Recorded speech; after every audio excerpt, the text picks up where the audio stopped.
je suis à la maison, on pourra bien parler. Moi, je voudrais savoir, est-ce qu'en Côte d'Ivoire, là, il y a un budget qui a été voté et mis à la disposition du président de la CEI pour pouvoir faire des RLE tous les ans? C'est une question. Hein. Non, mais naturellement, quand tu prends la loi de finances, naturellement, ça va t'indiquer si un budget a été alloué ou pas. Donc ça, je te donne les références à l'effet que tu as. Moi, je ne sais pas, mais tu peux voir dans la loi de finances. Quand tu prends les différentes lois de finances, il y a forcément une partie quand tu prends toi, tu demandes aux gens de respecter les lois là. Voilà. Tu sais pas que vous avez obligation de faire une RLE tous les ans. Tu sais pas. Non, je viens d'abord, je viens. Mais c'est à toi que j'ai posé la question. Tu me donnes des références. Je demande tout, tu ne sais pas. Je viens. L'article 6 nous dit effectivement, alors tu vas me laisser finir et puis après tu vas prendre l'émotion s'il te plaît là-dessus. L'article 6 nous dit effectivement que la liste électorale est un document administratif qui doit être tenu à jour annuellement pour tenir compte des mutations intervenues dans le corps électoral.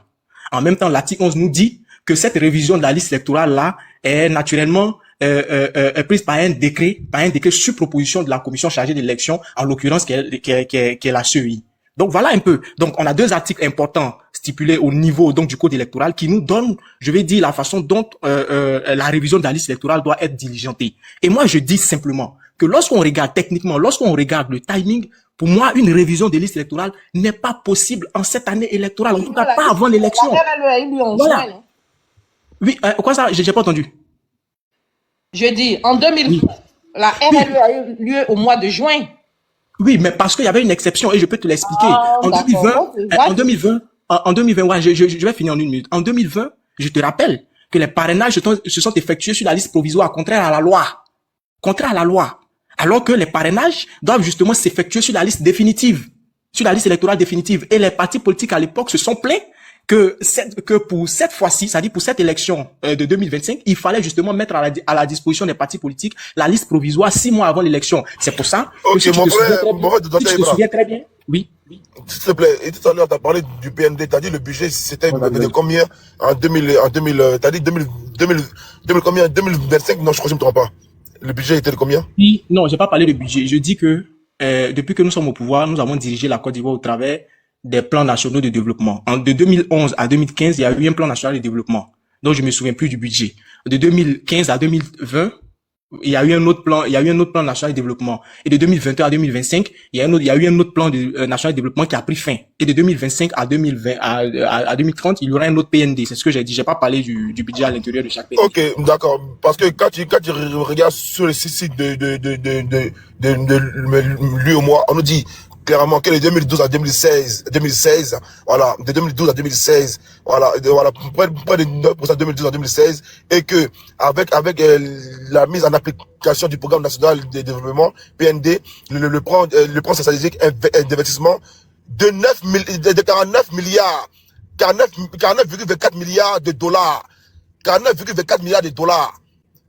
49,24 milliards de dollars. C'est-à-dire, à 4 ans, c'est-à-dire jusqu'en 2020, voilà, c'est-à-dire ce budget-là est arrivé jusqu'en 2020. Tu vois, 49,4 milliards de dollars. En fait, il y a des sommes. Quand moi, je vois des sommes, que, là, c'est un site qui a mis ça, et quand j'ai pas encore sur le site, il y a des sommes faramineuses. Et puis là, je me pose la question. Est-ce que la dette de la Côte d'Ivoire est réellement à 40 milliards de dollars? Ouais, c'est ça, de dollars. Parce que si on voit ici un projet qui vaut jusqu'à 49 milliards de dollars, mais moi, l'argent est parti en seulement 4 ans. En 4 ans. Monsieur John, tu vas me permettre de chuter puisque c'est un débat qui est vraiment alléchant. Je vais m'arrêter là rapidement en 30 secondes. Fermer mon micro ici à l'émotion, je vais prendre et attendre un deuxième temps de parole. Alors, ce que je voudrais préciser sur cette histoire de dette, voilà, sur cette histoire de dette, je m'étonne un peu que tu puisses dire que la dette de la Côte d'Ivoire est estimée à près de 40 000 milliards de francs CFA. Parce que selon l'année dernière, il y a le ministre Amadou Coulibaly, qui est par ailleurs le ministre des Finances, qui est sorti, je crois, c'était au Sénat, qui a dit que notre dette était estimée autour de 28 000 milliards. Il n'est pas encore ressorti pour donner des chiffres officiels. Donc, je sais pas d'où tu sors ce chiffre, qui est assez pharaonique, hein, de 40 000 milliards de dettes. Franchement, je sais pas. Sinon, la dernière sortie du ministre Amadou Coulibaly, il a été clair. Je crois que c'était devant les sénateurs. Il a dit que notre dette était située autour de 28 000 milliards. Voilà. Maintenant, il n'est plus ressorti officiellement pour nous donner de nouveaux chiffres. Maintenant, si en temps, cette dette a augmenté, tu peux nous le dire aussi. Mais je vais revenir là-dessus. Je ferme mon micro et j'attends ma deuxième prise de parole. Merci. Ibra, tu as demandé des motions. Moi, je vais te poser une question. Moi, je suis d'accord avec toi quand tu dis, bon, je vais dire que je pars dans ton sens, quand tu dis qu'il n'y aura pas de révision des listes électorales. S'il te plaît, moi, je veux connaître la cause, les raisons, en fait, s'il te plaît. Les raisons sont assez nombreuses. La première raison importante, c'est que nous sommes pris par le temps. Il faut respecter la date constitutionnelle que je viens de te dire. Tu peux même regarder dans ton calendrier le dernier samedi de cette année, le dernier samedi du mois d'octobre de cette année tombe effectivement le 25 octobre. Et notre loi électorale nous dit clairement qu'il est important. Mais docteur, depuis quand, tu peux me donner la date à laquelle l'opposition vous a soumis la révision de la liste électorale? Parce que quand tu dis qu'il n'y a pas le temps, c'est comme si, au fait, c'est sorti du chapeau hier. Moi, je viens, mais moi, je viens sur du chapeau hier, au fait. Je viens sur les raisons. Elle a bien précisé dans son propos, elle dit les raisons. Donc, je suis en train d'énumérer les raisons. J'énumère dans l'énumération que je te pose la question pour clarification. J'allais en venir. Voilà. Donc, la première raison, c'est que nous sommes pris naturellement, la CEI naturellement ne peut pas se permettre de faire une nouvelle RLE parce que nous serons pris par le temps. Voilà. Ça, c'est la première raison. La deuxième raison, c'est que je te rappelle que depuis 2020, je viens. Je te rappelle, Elisa, les partis politiques, après ce qui s'est passé en 2020, après que les parrainages se soient effectués sur la liste provisoire qui est contraire à la loi, les partis politiques au sein de la CEI ont demandé que leur soit donnée la liste électorale provisoire 6 mois avant l'élection.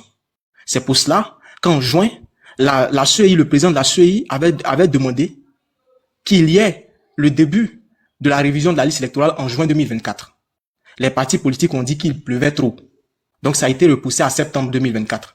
Les mêmes partis politiques sont venus dire à la CEI que c'était la rentrée scolaire et que les uns et les autres n'auraient pas le temps à l'effet d'aller s'inscrire sur la liste électorale. C'est pourquoi, de concert, la révision de la liste électorale a débuté en octobre et novembre 2024. Mais quand vous repoussez l'échéance de début de la révision de la liste électorale, vous repoussez par ricochet la date de la mise à disposition de la liste provisoire aux différents partis politiques. C'est tout simple, c'est de la logique. Puisque tu as demandé qu'on te donne la liste provisoire 6 mois avant l'élection. 6 mois avant l'élection, ça tombe en mars. Si on avait commencé en juin, la CEI allait leur donner la liste provisoire 6 mois avant l'élection. On aurait pu justement mettre en place un mécanisme pour faire une nouvelle RLE. Merci beaucoup. Moyo, j'ai vu ton commentaire. Merci beaucoup. Voilà. À bas votre propagande là. Moi-même maintenant, j'ai donné maintenant le bilan de l'opposition. Voilà, parce que c'est facile, hein. Devez nous parler, on va dire d'un bilan médiocre étant au pouvoir. Quand c'est comme ça, et puis juste quand il bégaye, vous nous dites que comme quoi le bilan est médiocre. Ok? C'est grave. C'est grave. Je vous donne pas tout le temps de parole. On vous chasse même. Arrivé au moment, je vous jeter même. Voilà, je vous jeter même. Vous allez jeter. Parce que vous voulez faire propagande, vous partir là. Allez passer ailleurs. Non, ferme ton micro. Ferme ton micro. Rebelle. Voilà. Des gens qui sont au Burkina, former une rébellion, venez déjà les Ivoiriens, je ne parle plus avec vous. Ferme ton micro. Et puis c'est eux quand on parle. Je voulais lui demander, boss, comme il dit que le temps est court, moi je voulais lui demander, vu qu'il y a un budget qui avait été déjà voté, ce budget-là, on fait quoi de ce budget-là? Je veux savoir. Est-ce que ce budget-là a toujours été touché ou pas? Qui c'est qui te dit que ce budget a été viré dans le compte de la CEI? Lorsqu'on parle de budget, ça veut dire que tu mens. Non, attends, monsieur Ange, n'ouvrez pas votre micro. Je vais répondre sur la question. Je vais répondre. C'est difficile de répondre, hein. C'est difficile de répondre. John, je viens, s'il te plaît. Mon vieux, je viens. Elisa, lorsqu'on parle de budget, c'est lorsque l'action est diligentée, à proprement parler, qu'il y a décaissement pour virer dans le compte de l'institution indiquée. Mais dans ce cas précis, est-ce qu'on peut nous dire si l'argent a été viré sur le compte de la CEI, surtout que l'action n'aura pas lieu? Merci beaucoup. Je suis habitué à ce genre de réponse-là. Salut à toi ici, au frère Jack. La Côte d'Ivoire, on va dire, certaines personnes en Côte d'Ivoire, ils ne voient jamais l'argent qui rentre dans leur compte. Mais toujours, ils demandent toujours des preuves de transaction. Quand l'argent rentre, ils grossissent en même temps. Salut à toi, Jack. Jack, le frère Jack, une histoire incroyable. Que le frère Jack a payé ses 40 milliards. Tout ça, c'est dans le bilan. Dans le bilan de des moutons. Oui. Quand on parle un peu chez nous, là, dans notre bilan, il y a la canne. Oui, mais dans notre bilan aussi, là, il y a le détournement de 40 milliards de Jack dedans. Dans votre bilan, là, il y a des vols de 40 milliards de Jack dedans. Oui. J'ai pas encore pris la parole. Non, tu vas parler à l'instant. Laisse-moi finir ça là. Donc, dans votre bilan là, n'oubliez pas de dire que dans notre bilan, il y a détournement de moins 1200 milliards. D'après Joël Nguessa, qui était pas avec vous là-bas, que non, c'est 1200 milliards qu'on volait à chaque fois. 1200 milliards. C'est-à-dire, dans votre bilan, dites-nous aussi dans votre bilan. Dans votre bilan aussi là, dites-nous que les gens qui parlaient trop là, vous les prenez, vous les mettez en prison. Dans votre bilan aussi là, dites-nous que Gbagbo là a été accusé à tort. Dans votre bilan aussi là, dites-nous que Soro Guillaume, qui a travaillé pour vous, qui d'après vous a fait la réunion pour vous, on dit maintenant en exil. Dans votre bilan, dites-nous ça aussi. Dans votre bilan, dites-nous que les Ivoiriens sont en exil. Dans votre bilan. Dans votre bilan, dites-nous que la liberté d'expression n'existe pas en Côte d'Ivoire. Dans votre bilan, dites-nous que bonjour Jack, nos 40 milliards de francs CFA ont été pillés ici en Côte d'Ivoire, dans notre bilan. Mais c'est évident, vous ne parlez pas de ça. Dans votre bilan, des maisons furent cassées, des gens dormant dans le cimetière. Ça, c'est votre bilan. Dans votre bilan, si on parle de votre bilan, mais c'est grave. Si on parle de votre bilan, on dit en Côte d'Ivoire, si tu prends un magasin en Côte d'Ivoire, on te dit que, on te dit pas des portes là, 10 millions, 20 millions, actuellement, dans votre bilan. Dans les années avant, avant là, il n'y avait pas ça, tu avais peut-être 500 000, même pas même 150 000, tu prenais un magasin. Mais actuellement, là, pour prendre un magasin, c'était quoi à Abidjan, on dit non, 10 millions. Vous êtes au Élysée. Vous êtes à New York. Quand on parle de ça encore, non, c'est pas encore ça, c'est votre bilan. C'est votre bilan à ramener l'inflation en Côte d'Ivoire. Ça, c'est votre bilan. C'est votre bilan qui est aujourd'hui à Galba même là. Même pour 500 000, pour c'est-à-dire même à Tegboy, c'est votre bilan. Votre bilan, les gens souffrent le martyr dans votre bilan. Dites ça aux Ivoiriens. Dans votre bilan là, c'est seulement les saradis, les moutons. Les Ivoiriens ne se sont pas appelés les moutons sur la toile. Ça, c'est votre bilan. Un bilan approximatif, un bilan médiocre, un bilan djulatique. C'est votre bilan. Quand on parle, non, c'est le phobie. Non, c'est arrêté qui est là. Un bilan que tout le monde peut attaquer. C'est-à-dire, même si aujourd'hui, n'importe qui veut, c'est-à-dire, même le nouveau encore, d'après vous, on appelle, Temoko. Si Temoko va, Kolo et Ouattara, il tombe. Avec le RDF, vous tombez. Kolo, Temoko, vous tombez. Votre bilan a montré que normalement vous n'avez pas de cadre actuellement pour remplacer votre président Ado. C'est un bilan, on va dire, inquiétant. Comment ça, un président fait 10 ans au pouvoir, il n'y a personne derrière lui. 10 ans, il n'y a personne derrière lui. Jusqu'à lui-même, il dit que non, que mon poulain est parti. Ça, c'est une humiliation. Votre bilan, il n'y a pas il n'y a pas de suite derrière. Un bilan, limite à vomir. À vomir. Quand on parle de ça, non, tu vas loin. Quand on dit de justifier leur bilan, il veut parler des chiffres. Les chiffres, on vous dit il y a 40 milliards de dettes actuellement en Côte d'Ivoire. Parlez de ça.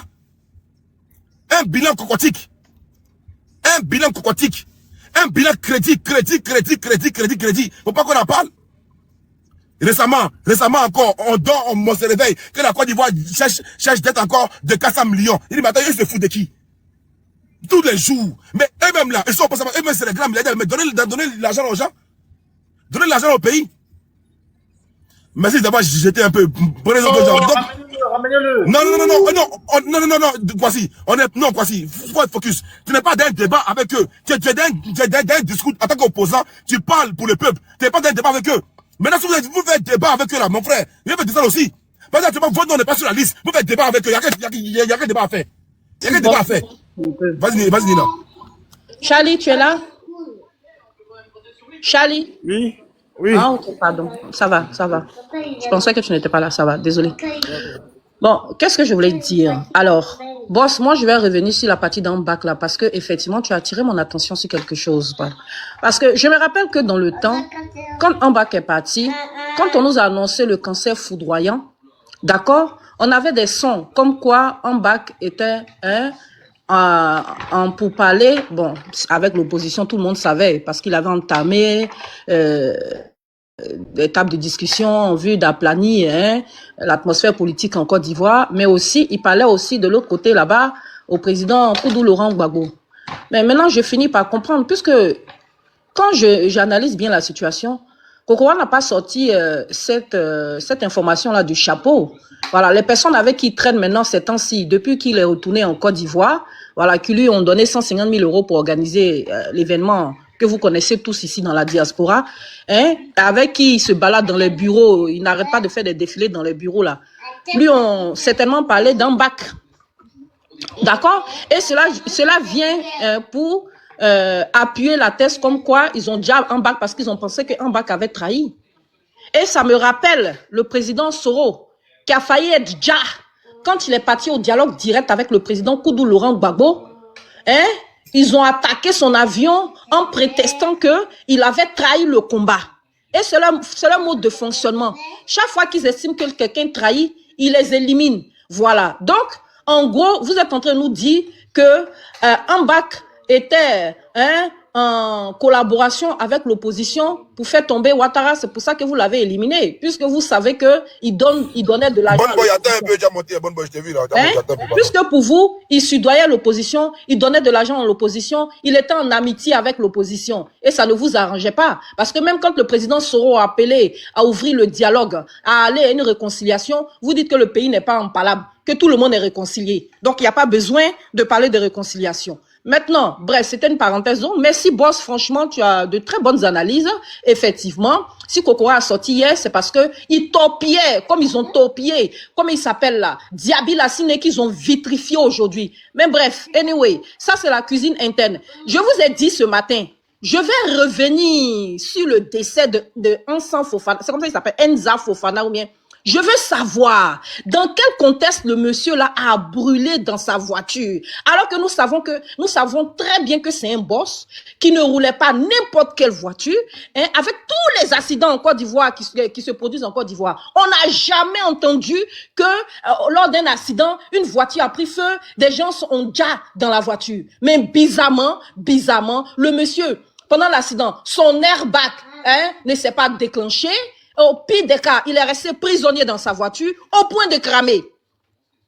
D'accord, non. Et le frère Venin, ton poste là, on a vu, pardon, faut arrêter de répéter ça parce que tu vas faire bugger le live. Hein? Mais il fait exprès, c'est pas possible. D'accord? Voilà, donc nous disons, le président Gbagbo a dit qu'on va se battre. On va se battre et on ne vous laissera pas. Ça là seulement, il faut que ça soit clair. Voilà, il faut que ce soit clair. Et puis en plus, vous avez vu que la sortie du président Laurent Gbagbo a redonné comme de l'énergie aux Ivoiriens. Mais il fallait voir l'effervescence le jour de la manifestation. Mais le président Laurent Gbagbo était magistral et nous en sommes fiers. Même si hier, d'aucuns se sont permis de le caricaturer. Bon, comme c'est mon collègue qui l'a fait, je ne vais pas taper dur. D'accord? Je lui pardonne. Mais tout de même, vous avez beaucoup pleuré hier. Vous avez beaucoup pleuré jusqu'à un moment donné. J'avais comme de la compassion pour vous. Mais 2025, c'est votre terminus. Et puis, Kokora, est-ce que Kokora, c'est un débatteur? Kokora, c'est un gars de grain. Kokora, même avec moi, il ne tient pas les débats. La preuve, on a qu'il s'énerve et puis il s'en va toujours. Voilà. Moi, je ne sais pas qui peut emmener Kokora à aller faire un débat avec, comment on appelle ça, des têtes comme Blaise Lasme. Comme Blaise Lasme. Sérieux. En face de Blaise Lasme, on envoie Kokora. Mais bon, comme la médiocrité est de mise au sein du RHDP, c'est comme ça que vous étalez vos carences de toutes les manières. Kokora est à l'image de son mentor, des nullards, des incapables à la tête d'un pays qui pendant 15 ans ont servi du brocodi aux Ivoiriens. Et en plus de cela, ils ont décidé que la Côte d'Ivoire était leur, comment on appelle ça, leur propriété privée. Ils ne veulent plus partir. Mais docteur, cache-toi, ne te cache pas. Demie-toi, ne te demie pas. Cette année, c'est votre terminus. Loi ou pas loi. Vous savez qu'on respecte des lois dans un pays? Quand en 2020, la Cour constitutionnelle a donné la victoire au président Laurent Gbagbo, vous n'avez pas dit que c'est son copain?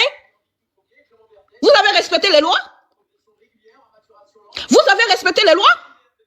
Quand Ouattara ne pouvait pas être candidat à une élection en Côte d'Ivoire, parce que, comment on appelle ça, la Constitution l'en empêchait. C'est pas vous qui êtes allés prendre des armes, avec à la tête mon leader Guillaume Kibafori Soro pour réclamer, d'accord, l'inscription de Ouattara sur la liste électorale? On en parle? Vous savez ce que c'est que les lois? Au jour d'aujourd'hui, vous allez nous donner des leçons de loi. Vous allez nous apprendre à respecter et à aimer les lois de la Côte d'Ivoire. Mais non, excusez-moi, c'est pas des gars qui ont brandi le drapeau du Burkina Faso à Congo, en Côte d'Ivoire, qui vont nous parler de loi. Si vous respectez, vous, les lois, Respectez votre parole d'abord. Demandez au président qui a dit non, il est temps de laisser la place à une nouvelle génération. Je m'en vais, je respecte les lois, je m'en vais. J'ai fait mes deuxième mandat. Mon deuxième mandat, je m'en vais au repos. Tout d'un coup, subitement, brusquement, un nom comme mon poulain, à quelques mois des élections, ça y est, c'est moi. On ne respecte plus les lois parce que vous, dans votre famille, là-bas, il y a quelqu'un qui est Adja, donc toute la Côte d'Ivoire doit en bâtir. Toute la Côte d'Ivoire doit en partir parce qu'au sein du RHDP, leur candidat a déjà. Donc on doit violer l'essence même, le fondement même de notre patrie. Nous devons piétiner ça pour faire plaisir à un candidat qui s'appelle Alassane Ouattara. Mais non, vous nous avez bien formés.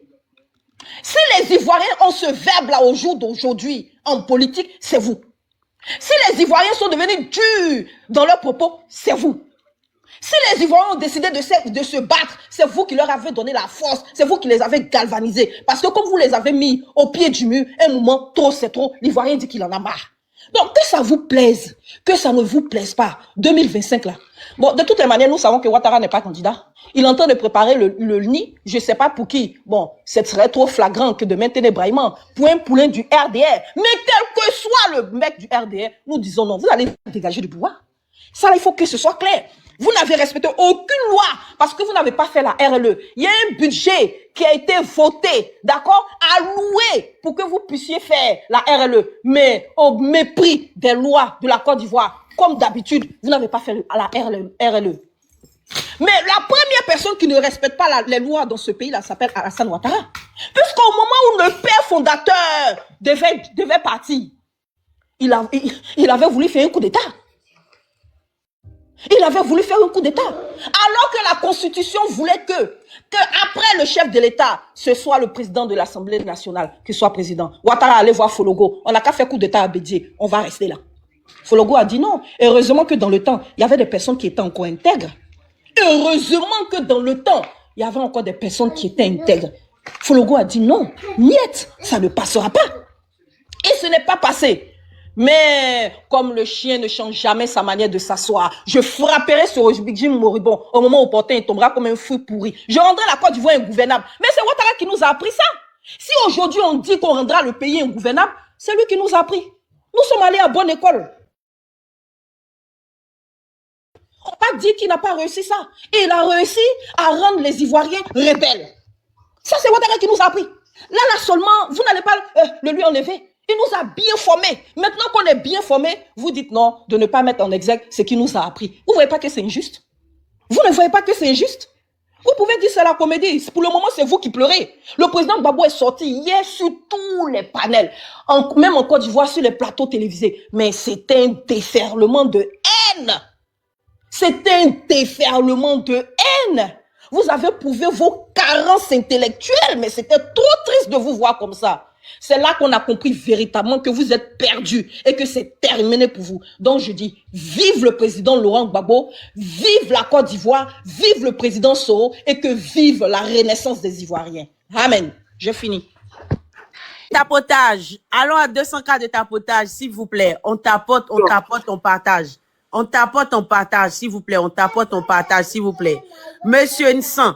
Ou bien, avant Monsieur Nsan, pas quand tu veux dire quelque chose, ça fait 2 fois, je t'interpelle là. Tu ne veux pas parler par cœur. Émotion, maman. Ok, vas-y. Bon, c'est juste pour faire, je sais pas, on va dire une petite distraction. Maman Nina, pardon. Faut essayer de faire les comptes du père, voilà pourquoi. Tu es très faute. Sérieux. Oh. C'est une femme libérée, hein. Après, c'est une femme libérée. Je t'ai parlé des femmes. C'était mon temps de parole, non? J'ai duré, hein. Ok, allez-y, monsieur Zasso. Vous avez la parole. J'ai réveillé Zasso. Après, monsieur Zasso, Nina, je te soutiens. Monsieur Zasso. Nina, si Amira, celui qui attaque Nina et son mari, il aura affaire à moi. Voilà. Maintenant, je vais revenir au débat concernant Laurent Gbagbo. Je suis Gbagbo, on va se battre. Oh, moi, j'ai écouté Laurent Gbagbo hein, hier nuit, j'ai réécouté encore cette dit. Moi, je pense que Laurent Gbagbo, il doit plutôt faire profil bas. Il doit plutôt faire profil bas parce qu'il a eu quand même 11 ans de pouvoir.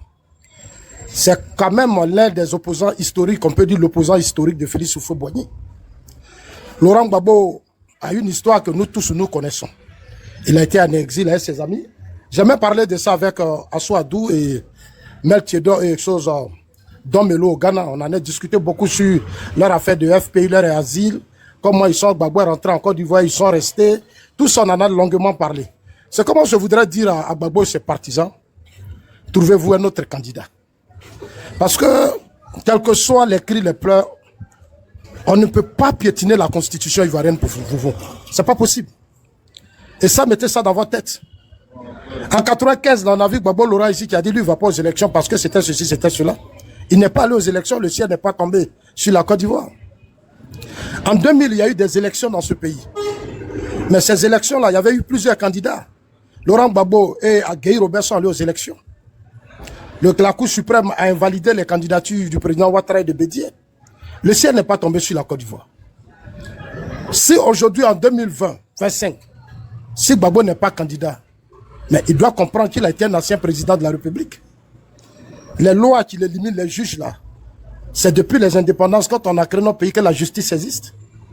Et Gbagbo sait que sur son pouvoir, il y a eu des juges qui ont existé, il y a eu des magistrats. Gbagbo sait que sur son pouvoir, en 2010, il y a eu une vingtaine de candidats aux élections présidentielles. Mais il y a beaucoup qui ont été éliminés parce qu'ils avaient des dossiers, ils avaient des dossiers qui étaient sales, d'autres. Non, Gbagbo sait tout ça. Gbagbo sait tout ça. Il faut que Gbagbo apprenne à se comporter comme un bon citoyen. Il faut qu'il apprenne à se comporter comme un bon citoyen. C'est sous son régime ici, la Côte d'Ivoire a connu la première rébellion qui a frappé ce pays. Normalement, à un certain moment donné, il devrait même se retirer. On n'a même pas besoin de lui dire ça. Il doit lui-même se retirer. Ah les gars, j'ai essayé, ça n'a pas marché. J'ai mené une longue lutte, je mérite. Et puis il fait monter une nouvelle génération.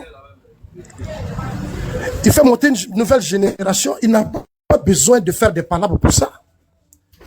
Hein? Il faut que ces militants comprennent ça, parce que ce n'est pas par les palabres qu'on va régler. Il va se battre là, il se bat contre qui? Et il se bat pourquoi? La Côte d'Ivoire a déjà eu son indépendance.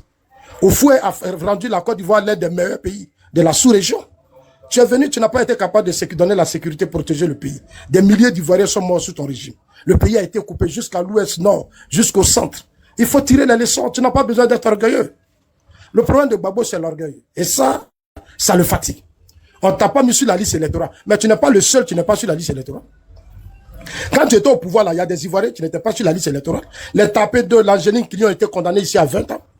Parce qu'ils ont pris l'argent dans la filière café-cacao, selon le régime Gbagbo. Ils ont été condamnés, n'ont pas participé aux élections présidentielles de 2020. Ils n'ont pas voté, alors que c'est des cadres, des citoyens ivoiriens. Ce sont des citoyens ivoiriens qui ont été condamnés, beaucoup ont été condamnés sous le régime Gbagbo. Ils n'ont pas participé aux élections présidentielles. C'est pas parce qu'ils ont été radiés de la liste électorale. Alors c'est pas parce que lui on l'a radié que la Côte d'Ivoire va brûler. Il va inviter la jeunesse, apprêtez-vous à occuper les rues. Occuper quelles rues? Les rues là c'est pour les voitures, puis les gens vont se circuler, c'est pas. Si Gbagbo a un problème, mais qu'il saisisse la justice. Il a des canons, il n'a pas forcément obligé de dire non, on va jeter les gens dans la rue. Combien d'années Gbagbo a jeté les gens dans la rue? Les gens sont trop morts. Ils sont trop morts, les Ivoiriens sont trop morts. La Côte d'Ivoire est le seul pays où nos hommes politiques croient que les militants sont comme des animaux. Même les animaux même ont des droits. Aujourd'hui, les animaux ont des droits. En Europe ici, là, tu as maltraité un chien ou quoi, mais tu fais la prison. Vous tous qui êtes en Europe ici, vous savez. On ne peut pas passer tout son temps à faire croire à ces jeunes-là que, oui, vous menez un combat. Quel combat? Il a eu 11 ans de pouvoir. On lui a donné le pouvoir, il a fait quoi, ce pouvoir? C'est sous son régime que Gueye est mort avec son épouse. Gueye, son épouse, tous ses proches sont morts, eux, ils ne vont jamais voter. Eux là, ils ne vont plus jamais voter. Gueye est mort à la cathédrale, c'est de la cathédrale, la femme était assise chez elle à la maison. Ils sont allés la prendre, ils l'ont assassiné. On a suivi ce procès ici dans ce pays. Non, moi je voudrais dire à Laurent Gbagbo et ses partisans, il faut qu'ils mettent beaucoup d'eau dans le vin. Parce que la CEI là, c'est sur Gbagbo qu'on a créé la CEI. C'est pas Bégrement Bécaye, c'est pas... Sous Gbagbo qui est là, c'était Philippe, comment on appelle, l'actuel ministre. La même... Quand là, ils ont créé des heures 400 000 personnes, ils ont levé le Mabé. Le ministre n'a pas gagné l'élection. Il n'appartient pas à Gbagbo seul. Il faut que dans les partis politiques, les gens comprennent. Et puis, c'est là que tu contribuables on prend pour vous financer. L'argent de cotisation. Non, Soro n'est pas. Mais Soro a occupé une partie de la Côte d'Ivoire. Dans combien d'années Soro peut parler des débats politiques? pas la politique, non. Soro doit pas sa vie en prison.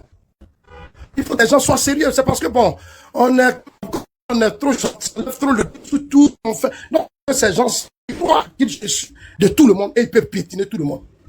Soro a géré une rébellion. Dans les rapports, les organismes des droits de l'homme ont tous ces rapports. Il des crimes. Soro Gbagbo devait sur.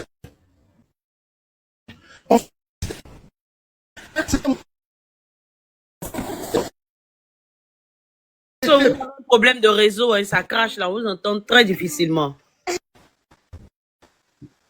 Ah, vous pensez que j'ai un problème de réseau? J'ai un problème de réseau? Oui, là c'est bon maintenant. Très bien. Je pense qu'ils ont fait assez de temps à la Côte d'Ivoire. Quand on prête serment, quand on a fait parler avec Guy Robert, et qu'il y a eu 303 morts, et qu'on a pris le pouvoir, normalement on doit protéger le peuple. Quand on n'a pas réussi à protéger ce peuple à 11 ans de pouvoir, il faut quand même que dans les partis, on change le système. Quand moi je vois ce qui se passe au FPI, au PPAC et les autres partis, je suis triste. Non seulement pour ce parti et ses militants. On ne peut pas faire des militants des esclaves toute une vie. Le temps de l'esclavage est terminé. Nous sommes maintenant à un moment où il faut donner de vie à ces populations. Quand je vois Gbagbo réunir ces jeunes à Port-Boué, allez-y vous battre. Ils vont mener quel combat? Ils vont se battre contre qui? Le combat qu'ils doivent mener aujourd'hui, c'est comment changer leurs conditions de vie, avoir accès à l'école, bon, à l'éducation, à la santé, à l'emploi, au logement et autres. C'est ça qui doit être aujourd'hui le combat qu'on doit mener pour cette génération. Donc il faut se battre pour mettre des dirigeants compétents, sérieux à la tête de la Côte d'Ivoire. La Côte d'Ivoire n'est pas n'importe quel pays. Nous sommes quand même le poumon de l'UMOA. Nous avons combien de pourcents d'étrangers sur notre territoire? Ça veut dire que chez nous, il y a de l'espoir. Aujourd'hui, avec le président Ouattara, et que moi j'apprécie beaucoup, que j'aime trop, il a réussi à sécuriser la Côte d'Ivoire. Ça, c'est quelque chose qu'il a fait, même si à 100% on n'a pas tout fait. Mais la sécurité d'un pays est très importante dans tous les pays du monde. Regardez la guerre de l'Ukraine aujourd'hui. On est en train de détruire l'Ukraine. L'Ukraine qui arrive à pénétrer aujourd'hui la Russie, qui va bombarder des avions de la Russie. Regardez dans l'AUS, il n'y a pas de paix. Chaque jour, des Maliens, des Burkinabés meurent. C'est le terrorisme. Bon, vraiment, quand on voit tous ces pays aujourd'hui, on a cette petite paix-là. On doit être heureux. On doit être heureux. On a au moins la petite paix. Sous Gbagbo, on n'a pas eu cette paix. Pendant qu'à Abidjan, d'autres dans le nord, c'était un carnage. À l'ouest, c'est un carnage. Aujourd'hui, avec Ouattara, les 322 000 qui sont protégés. On dit non, vous n'êtes pas candidat, vous n'êtes pas sur la liste. Mais soyez des citoyens, soyez des démocrates, des gens civilisés. Marine Le Pen en France, ou Nina Vi. Mais Marine Le Pen, qui est aujourd'hui l'opposante directe à Macron, elle est frappée par la justice. Est-ce que Nina s'est levée pour dire elle va faire parler? Est-ce que Nina a appelé, a fait faire des meetings pour dire on va se battre, on va faire parler parce que Marine Le Pen est frappée par la justice? Non. Nicolas Sarkozy, qui a été un ancien chef d'État, il est frappé par la justice aujourd'hui pour un bracelet électronique. Mais est-ce que vous avez vu les partisans de Nicolas Sarkozy pour dire on va brûler la France, on va faire la guerre? Il a été un ancien président. En France, il y a eu des hommes politiques français, les plus puissants, mais ils ont été frappés par la justice. La justice dans tous les pays, c'est comme ça. Aux États-Unis, on a vu Donald Trump. Combien de fois on ne l'a pas traîné dans la boue? Mais il a affronté la justice jusqu'au bout. Vous attaquez à Tubert l'innocent. Tubert, c'est un innocent. Il a fait quoi? Il est président, il fait son travail. Tubert dit non, la justice m'a donné une liste, ils ne sont pas chez, je l'ai radis. Mais c'est son travail. Vous voulez que Tubert fasse quoi? Il n'a qu'à aller au-delà de ses études qu'il a fait? Non. C'est un homme il est très honnête. Et moi, je l'apprécie, c'est quelqu'un que j'aime. Il faut qu'en Côte d'Ivoire, on se batte pour avoir cette génération d'hommes honnêtes et sérieux. C'est ce qui va faire avancer la Côte d'Ivoire. Hein? Tu dis quoi, ma petite soeur? Tu as 1 minute, vas-y. Ok, merci, merci. Il y a eu 15 minutes, mais c'est pas grave. Donc, moi, je voudrais dire à Gbagbo et tous ses partisans, à Gbagbo et tous ses partisans, qu'il n'aura rien. Il n'aura rien. Moi, je suis là pour vous rassurer. Je ne suis pas là pour vous effrayer, pour vous faire peur, non. Mon combat en tant que pro-Ouattara, en tant qu'un digne fils, un citoyen de ce pays, avec tout le travail que le président Ouattara fait, tout ce qui se passe autour de nous, dans la sous-région. Actuellement, les terroristes sont à quelques mètres de Bamako. Vous voyez? Les gens viennent même, ils rentrent à Bamako, ils frappent. Regardez aujourd'hui au Burkina, Niger. Il faut que l'Ivoirien soit fier du président Alassane Ouattara. Soyons fiers de lui.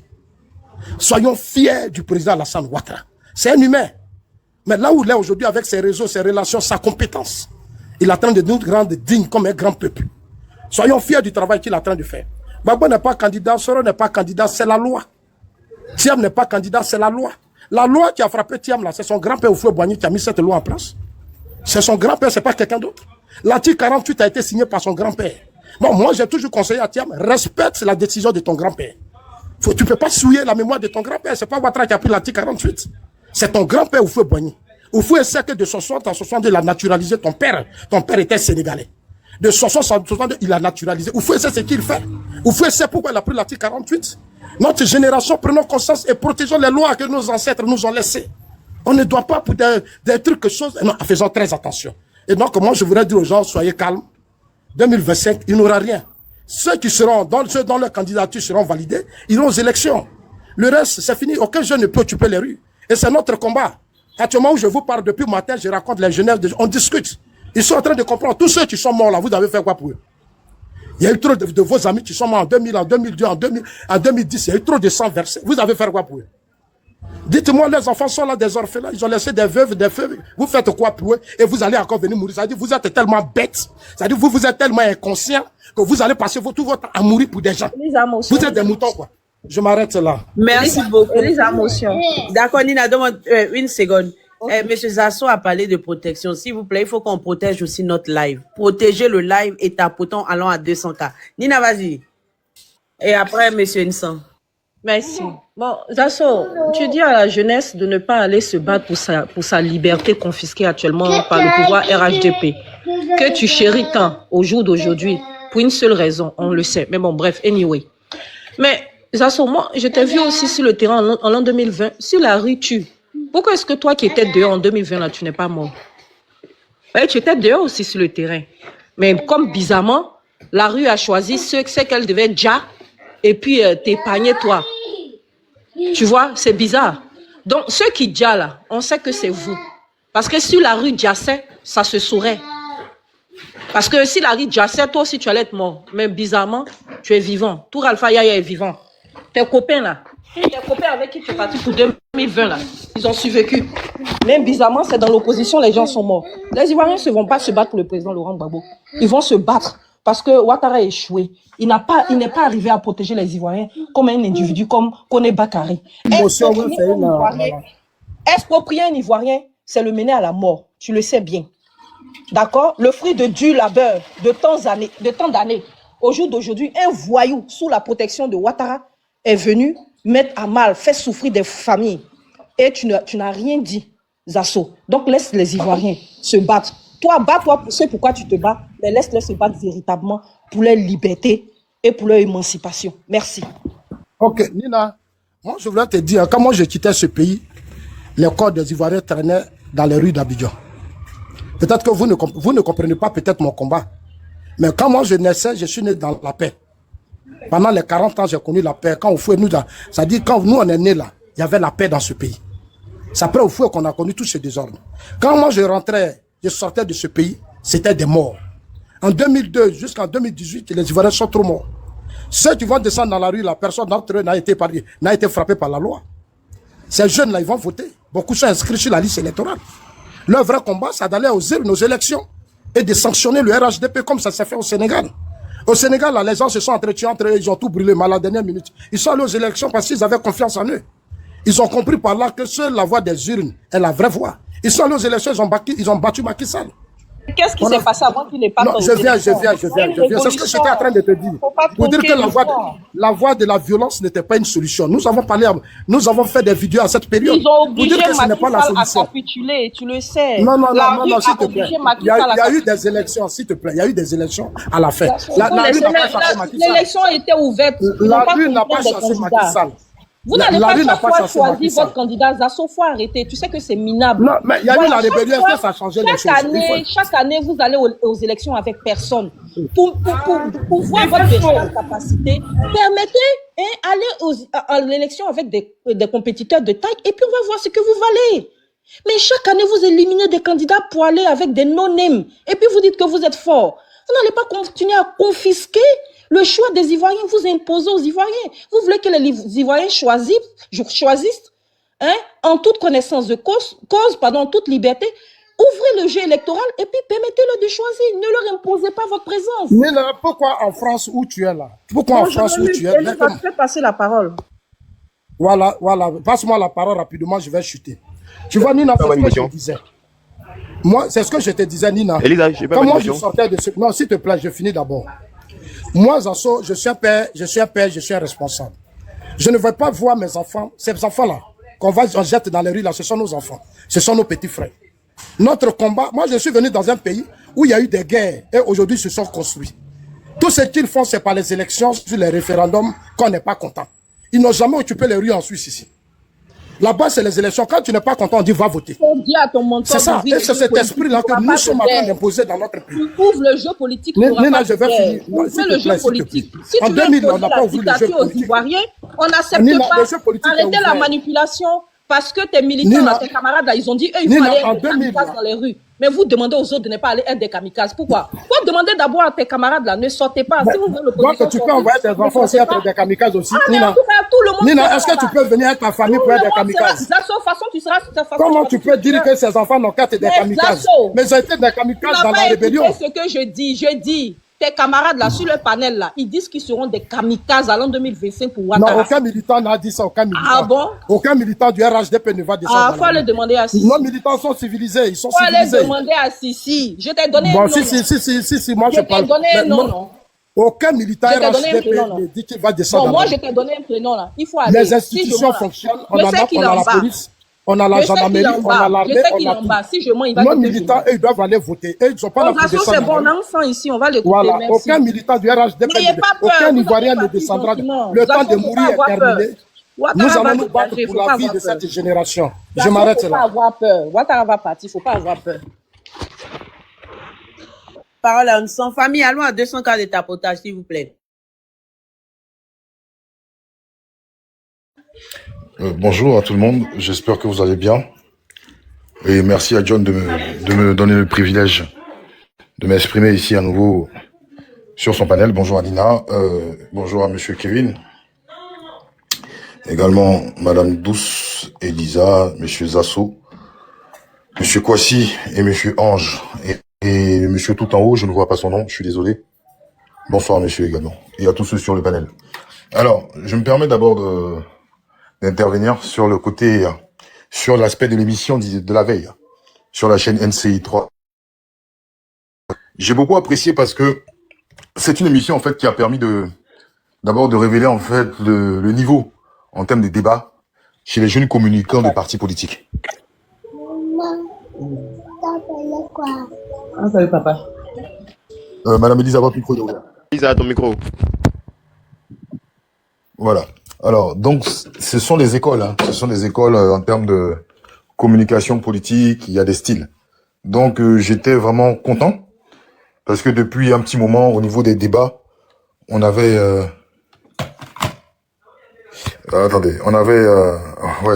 on avait en fait toujours la même rhétorique, c'est-à-dire une suffisance de la part du parti au pouvoir.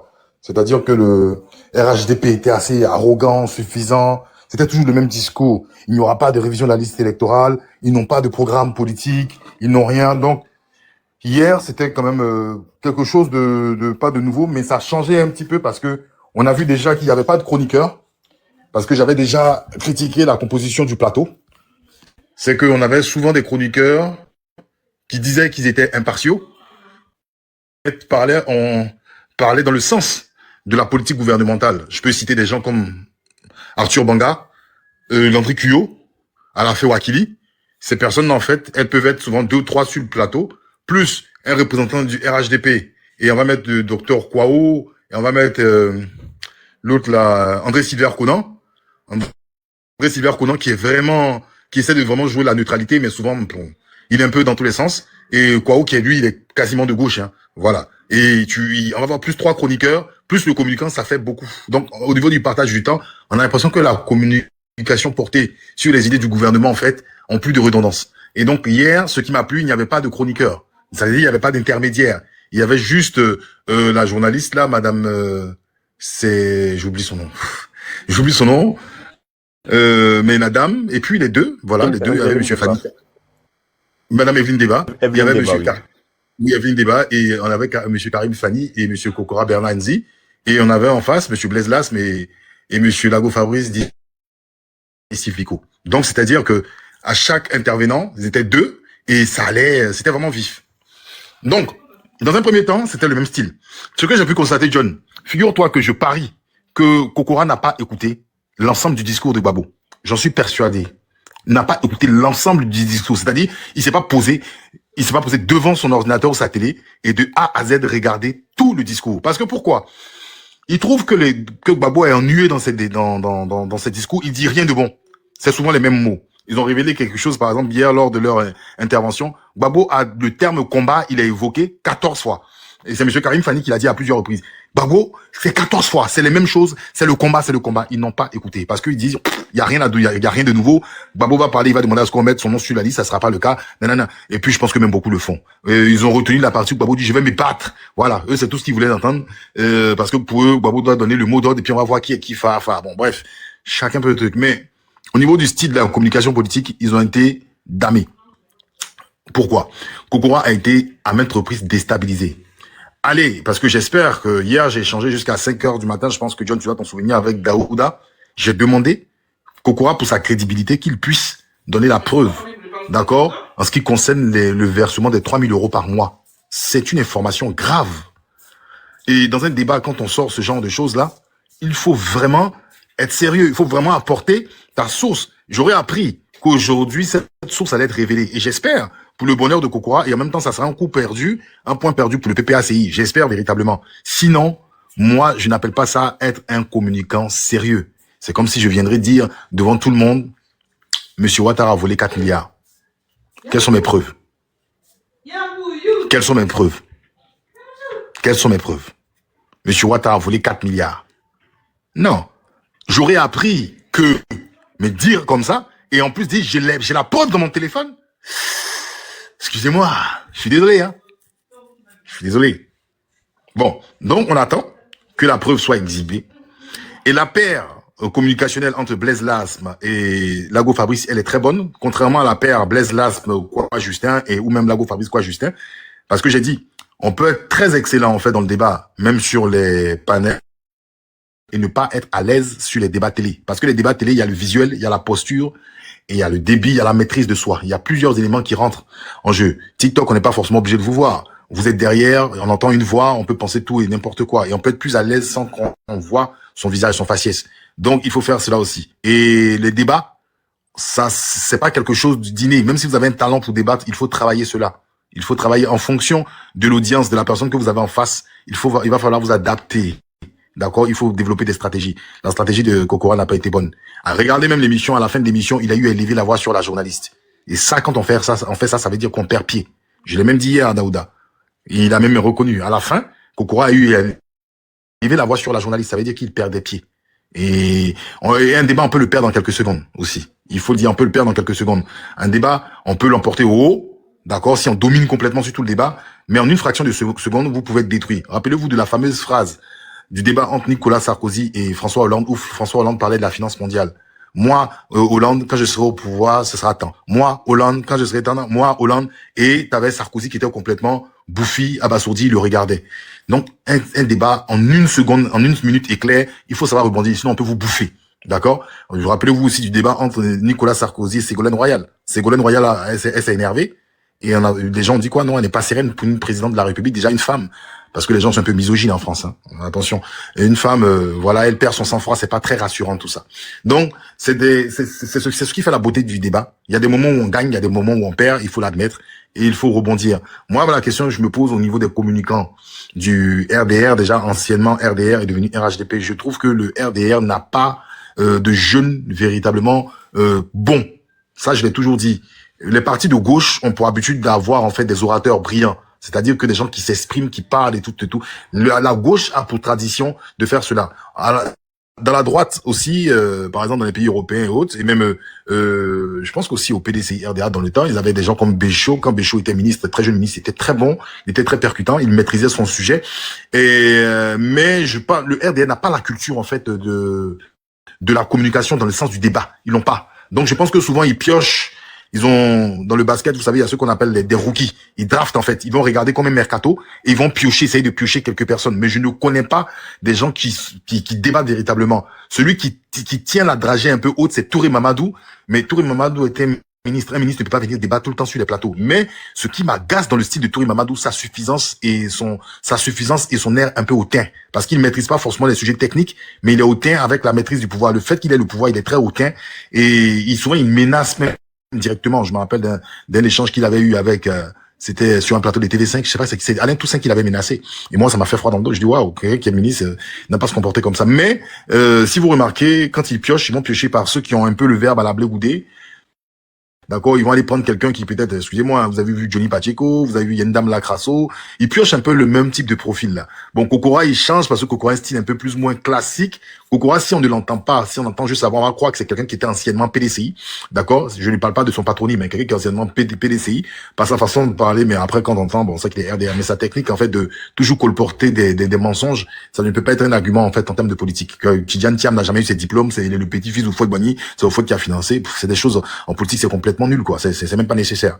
Donc, je veux dire que le débat, il est intéressant, mais en même temps, il faut qu'on se projette, hein, dans l'avenir, hein, qu'est-ce qu'il en est, et je pense que les partis politiques, nous qui ne sommes pas, bon, moi, par exemple, en Madrid, il y a quelqu'un ici qui dit que je travaille pour l'AES, que moi, je suis Gore, je suis PDCI, on sait pas.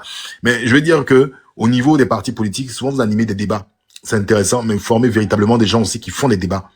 Ça, c'est très important. Parce qu'on voit que le PPACI est un parti qui est créé il y a pas longtemps. Ils étaient anciennement PDCI, et du moins anciennement FPI, mais ils ont toujours la culture, hein, du débat. Hein. Ça, c'est, voilà, la paire Blaise Lasme et Fabrice Lagoula, ils ont trouvé la paire, hein. Ça, c'est la paire gagnante. Donc, à plat de couture, ils ont fracassé hier Kokora et son ami, monsieur Fanny Karim.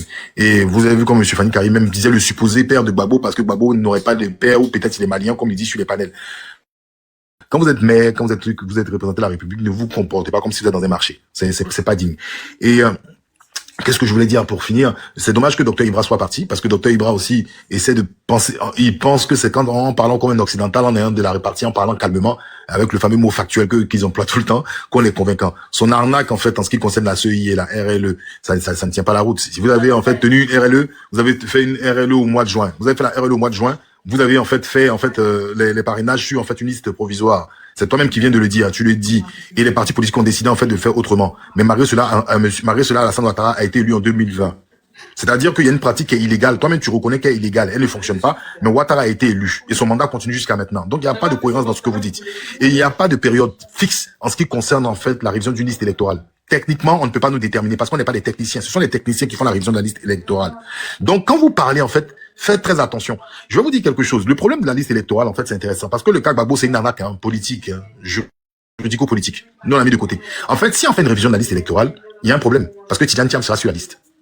Et on ne veut pas véritablement que l'une de ces 4 personnes-là soit dans le jeu électoral pour compétir. Parce que, malgré les tensions, malgré les dissensions que les partis d'opposition ont, ils peuvent faire même une union sacrée juste pour bouter le RHDP. Et le RDR ne veut pas. Par contre, quand je parle, tu m'arrêtes de faire ça. Je suis vraiment sérieux. Merci. Ils ne veulent pas. Ils n'en veulent pas parce qu'ils savent que les gens, de la même manière, ils sont venus avec une union sacrée avec le PDCI. Les autres aussi peuvent faire cette union. Donc, ils n'ont aucunement confiance. Si Tidjane Thiam se présente, c'est-à-dire sur la liste, même le GPS va demander à voter Tidjane Thiam. Koja va voter à Tidjane Thiam. Le PPACI va trouver un accord avec le PDCI. Ça, je vous le dis. Ils vont trouver un accord. Les partis là vont trouver un accord. Ils vont trouver des accords. Et ils ne veulent pas. C'est tout. C'est pour ça qu'ils disent que non, Thiam, qu'il attend sur la prochaine liste, il va plus en député, mais en temps, ils vont mettre encore quelqu'un du RHDP pour vicier encore le système jusqu'à l'après Ouattara. Donc, je pense que c'est les manœuvres aujourd'hui pour, je sais pas, peut-être certaines personnes croient encore au fonctionnement, en fait, de vos institutions, mais la CEI, c'est complètement une boîte, c'est une caisse à résonance du RHDP. QBN ne fait que le job pour vous dérouler un tapis. Bon, ainsi va la vie sur les tropiques, mais vous ne pouvez pas reprocher aux partis d'opposition aujourd'hui de s'organiser, de marcher comme vous l'aviez fait, parce que quand Guy Robert, vous aviez dit que le ciel n'est pas tombé sur la tête, là et la terre, mais que vous avez quand même continué à marcher, vous aviez brûlé des bus, vous avez saccagé pas mal de biens publics dans les villes d'Abidjan. C'est pas moi qui le dis, même monsieur Ladji Chérif l'a dit à plusieurs reprises que eux, quand ils marchaient, ils prenaient faux cœur parce qu'ils cassaient, ils brûlaient. Donc, c'est dans vos gènes. Donc, ce que vous avez sémé, moi, je pense qu'on est dans quelque chose de naturel qui est la loi de la semence. Donc, je pense que naturellement aussi, cela aussi va se déverser sur les citoyens. Et puis, enfin, la Côte d'Ivoire n'est pas RHDP. La Côte d'Ivoire, elle est la Côte d'Ivoire avec une pluralité. Donc, vous ne pouvez pas imposer votre vision du monde aux autres. Je vais m'arrêter là pour l'instant. Et puis, bon, si... Merci beaucoup, monsieur Nson. J'ai une motion pour vous. J'ai une motion pour vous. On va revenir un peu sur le cas, je sais pas si je peux dire ça, cassement de Papo. Moi, j'ai un gros problème avec ça, en fait, parce que pour moi, c'est pas ça la politique.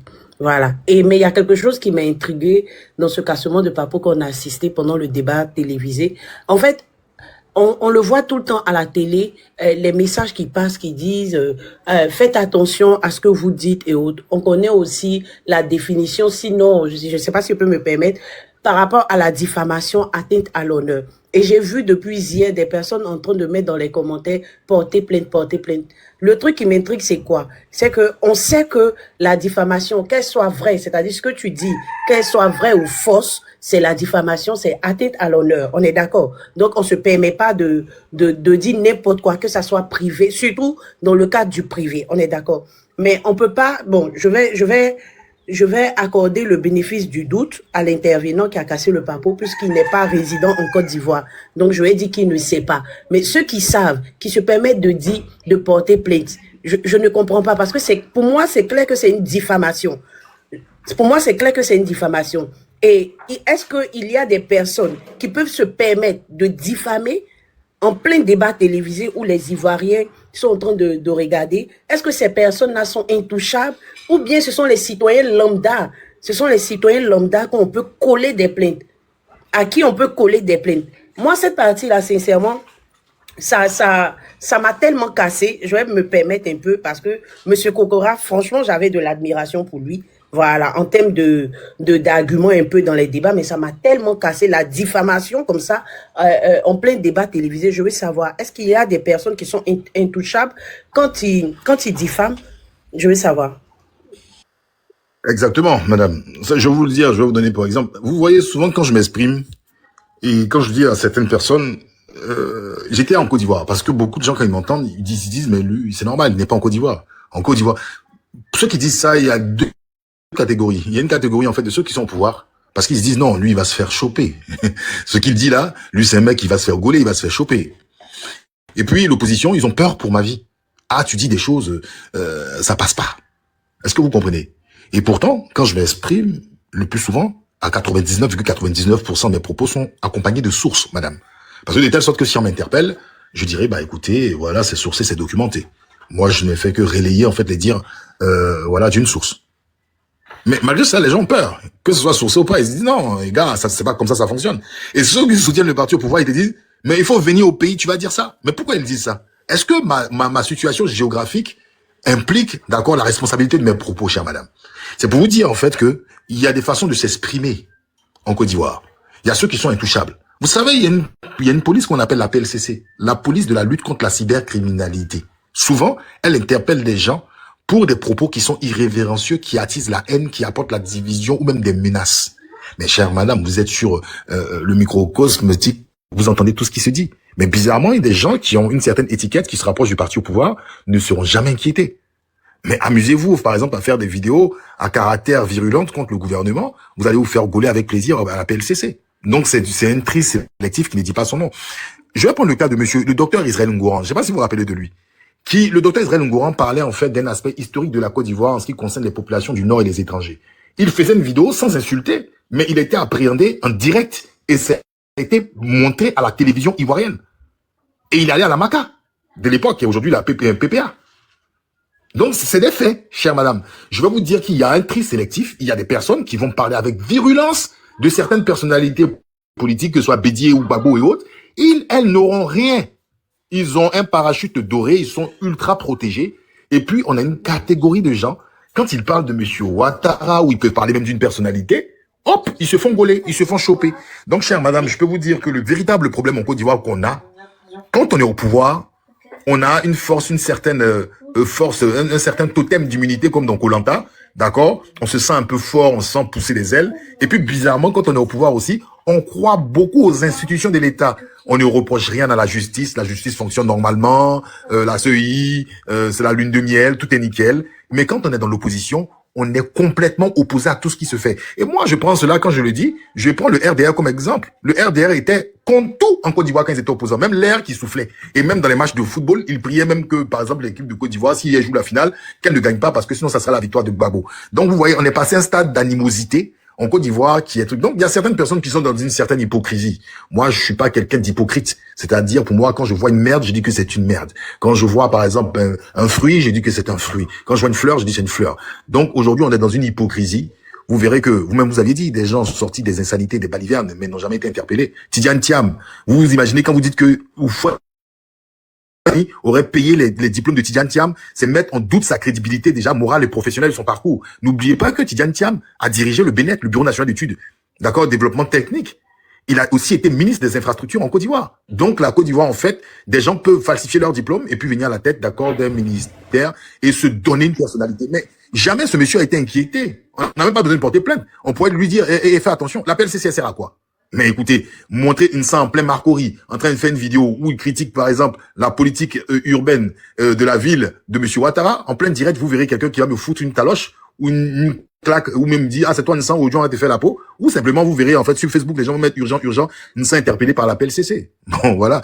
Ainsi va le monde, chère madame. J'espère avoir répondu à votre question. Et puis, bon. Merci. Il y a Dr Ibra qui a demandé une motion. Kwasi, vas-y, et puis après Dr Ibra. Vas-y, Kwasi. D'accord. J'aimerais juste apporter, je dirais, un additif à ce qu'il a dit par rapport à Thiam, par exemple, qui pourrait se faire adouber par les différentes têtes de partis politiques. Mine de rien, ce qui me plaît, c'est que Thiam, lui, a apporté quelque chose. Voilà pourquoi il pèse actuellement. C'est vrai, à une élection, Babo pourrait dire, votez Thiam et les autres vont suivre. Mais ce qui rend Thiam lourd, c'est parce qu'il a réussi sa première mission. Redynamiser le PDCI au point de le rendre attractif. Voilà, parce que vers la fin de la vie de Bédier, tout le monde se disait que ce parti-là serait carrément disloqué, partagé entre tous les partis soit du pouvoir ou de l'opposition. Et quand il est venu, force est de remarquer qu'il a réussi à concentrer toutes les forces sur lui, ce qui lui a valu de recommencer, de vraiment peser dans la sphère politique ivoirienne. Donc c'est surtout pour ça que les gens ont quand même peur.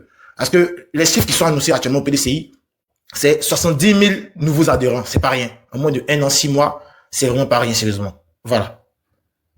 Et je vais juste rajouter quelque chose en quelques secondes avant que vous preniez la parole. J'ai vu un commentaire qui dit que, mais quand Lago Fabrice disait que ils ont acheté le billet d'avion de Kokora, moi j'ai entendu des gens. Justement, si tu me permets, c'était ça même l'objet de ma motion. Donc, je vais dire quelque chose. Moi, j'ai des amis juristes qui ont parlé de ça. Rapidement, le frère, est-ce que tu m'entends? C'est là même l'objet de ma motion, parce que je sais pas si tu m'entends. Oui. Tu m'entends? Voilà, ok. En fait, dans l'analyse du débat d'hier, dans ton analyse, tu as eu l'indignation sélective, parce qu'effectivement, au cours d'une émission, en l'absence de monsieur Kokora, une information a été donnée selon laquelle monsieur Kokora, des gens auraient payé le billet d'avion à monsieur Kokora. Donc, dans ton analyse, il faut tenir compte aussi de ça. Il faudrait pas avoir l'indignation sélective. Ça aussi, c'est important. Voilà, tu l'as pas soulevé. Voilà. Okay. Je vais en parler. Je vais en parler, si vous permettez. Alors, je peux abonder dans ton sens, mais il n'y a rien de choquant. Kokora, c'est pas n'importe qui. C'est un cadre de son parti. Est-ce que tu comprends? Kokora, il n'y a rien de choquant. C'est pas la première fois qu'on a payé un billet pour un cadre des partis pour aller représenter le parti quelque part.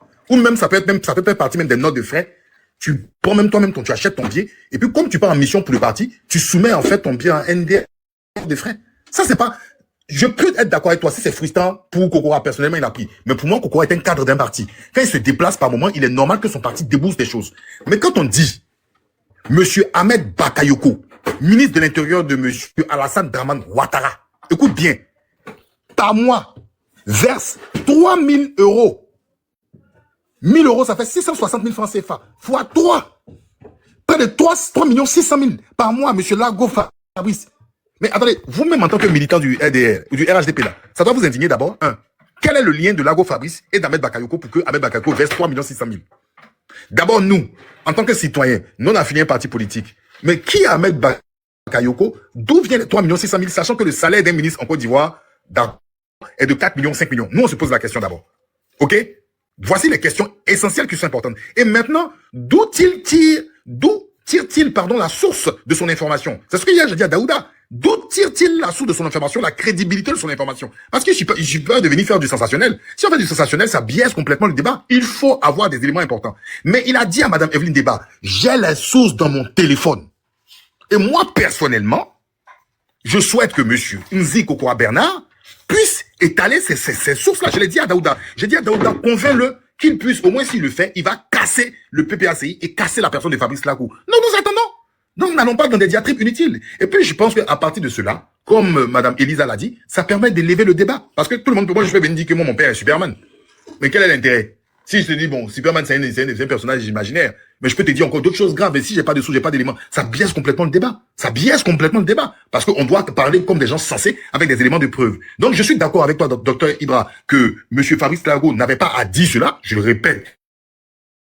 Je suis d'accord avec toi, mais en même temps, je te fais comprendre que M. Nzi Bernard Kokora est un cadre de son parti. Même si son parti paye un bien pour lui pour ses déplacements, c'est normal. C'est ce fait dans tous les pays. Et ce n'est pas choquant. Il peut payer avec son argent et soumettre ça en NDF, en note de frais, et son parti le rembourse. Ça, c'est pas choquant. Parce que c'est un cadre. Kokora n'est pas n'importe qui. C'est un cadre de son parti. Donc, pour moi, c'est normal. Ça m'a pas choqué. Mais par contre, que Ahmed Bakayoko paye 3 600 000 francs par mois, M. Fabrice Lago, pendant combien de mois, sachant qu'il y a des militants qui ne touchent même pas 200 000, ne touche pas 300 000, qui demande à travailler, qui ne veut pas être définir. En quoi? Qu'est-ce que Fabrice Lago apporte à M. Ahmed Bakayoko ou RDR ou RHDP, pardon, pour qu'il soit payé? C'est la question qu'il faut se poser. Parce que là, je ne fais pas de Kokora un menteur. J'attends qu'il exhibe ses preuves. Merci. John, moi, bonjour à tous, bonjour à tous. Mes frères et sœurs, là, j'ai écouté M. Kwasi qui vient de descendre. Il a dit que c'est grâce à l'arrivée de Tidiane Tiam qu'aujourd'hui le parti est structuré, qu'il y a beaucoup de choses. C'est archi faux. C'est archi faux. Et j'aimerais lui dire c'est archi faux. Aujourd'hui là, c'est parce que John aujourd'hui soutient l'opposition qu'on laisse ce genre de propos.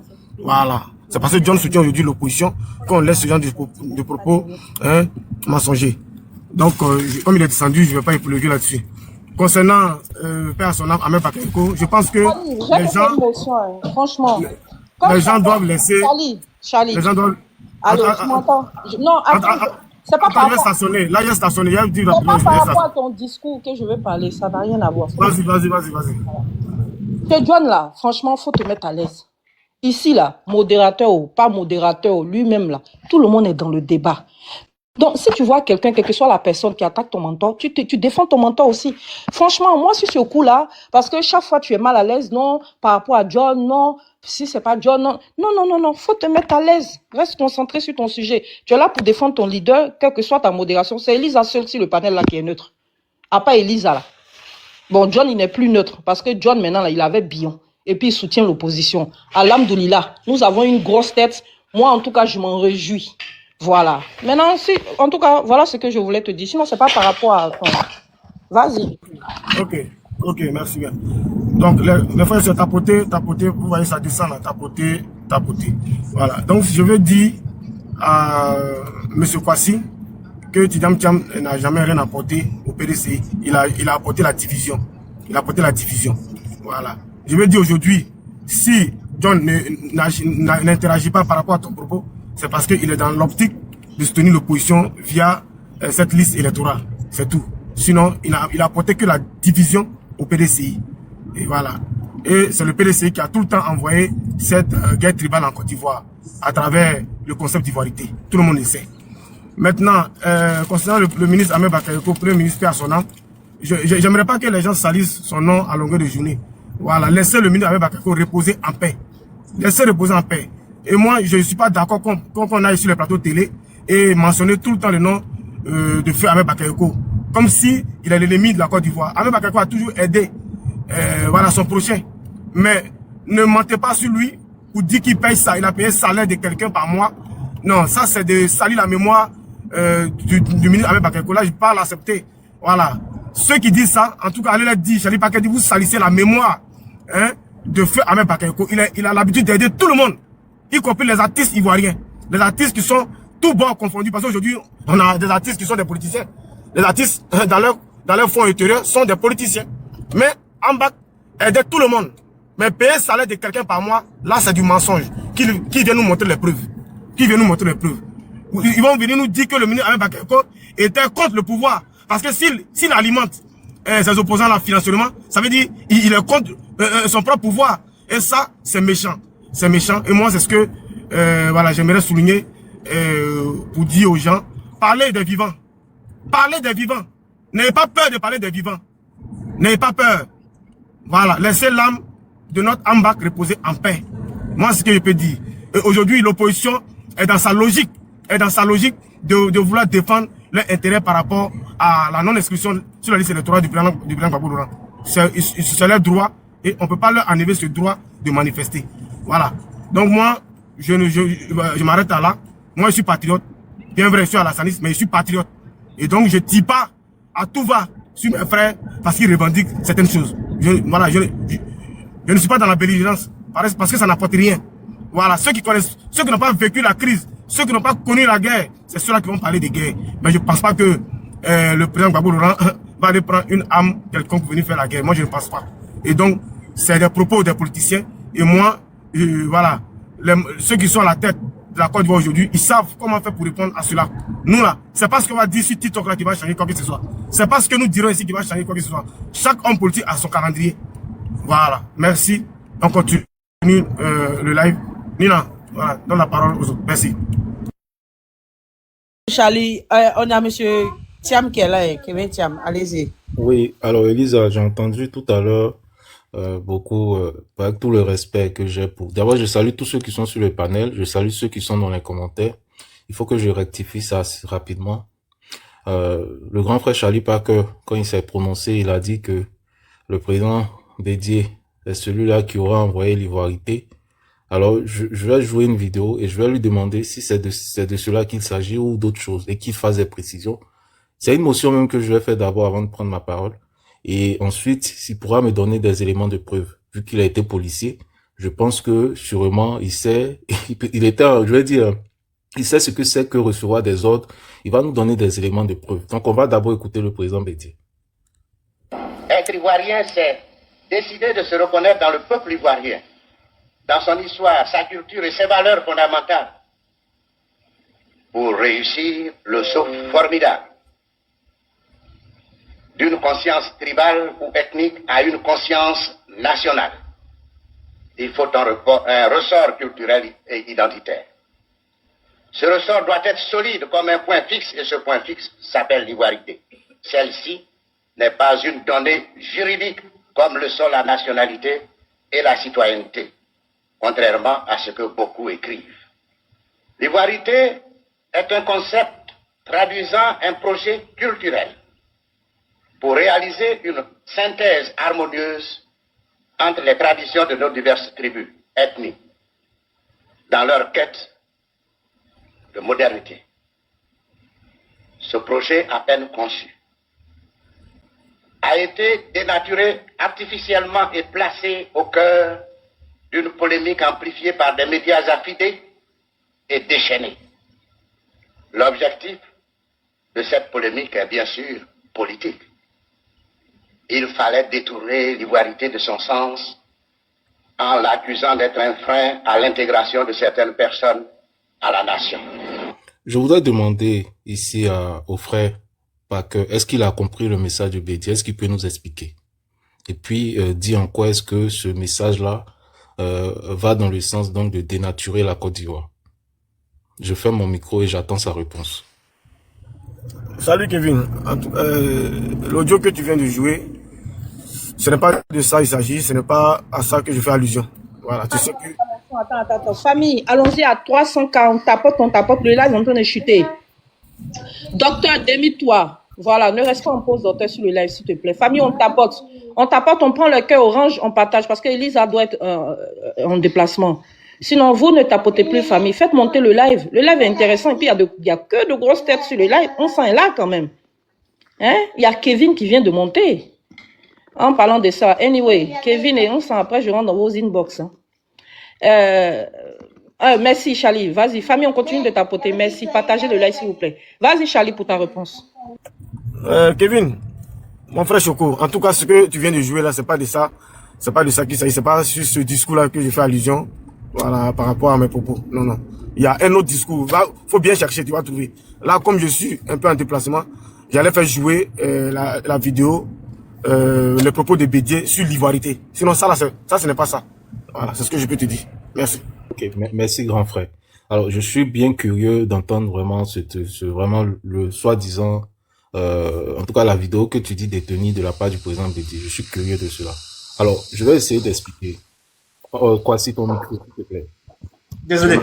Ton micro, voilà. Je vais rapidement essayer d'être rapide sur ce point-là. Alors, le truc, il est simple. Le président Bédié dit qu'il faudrait que chaque Ivoirien sorte de son approche clanique pour qu'on se retrouve vers une identité unique qui nous rassemble tous en tant qu'Ivoiriens. C'est-à-dire Les gens du Nord doivent sortir du fait que je suis du Nord. Les gens de l'Ouest doivent sortir du fait que je suis de l'Ouest. Les gens du Centre doivent sortir du fait que je suis du Centre. Les gens du Sud doivent sortir de ce fait-là. On doit tous se retrouver devant une identité commune. Commune qui est l'ivoirité. Donc, il faut entremêler les cultures pour créer une culture commune à l'ensemble des Ivoiriens. C'est ce concept-là que le président Bédié qualifie d'ivoirité. Et pourquoi le président Bédié a créé, avait cette conception d'ivoirité culturelle là? Il a dit ce n'est pas politique, ce n'est pas juridique, mais c'est plutôt culturel. Pourquoi le président Bédié était dans cette dynamique-là?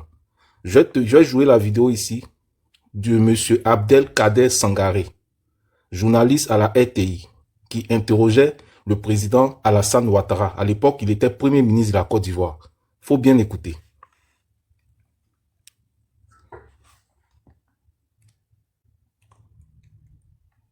Un instant. Justement du Grand Nord ont un projet séparatiste. Ils veulent créer la République du Nord. Et justement, ils sont les compatriotes justement du Grand Nord ont un projet séparatiste.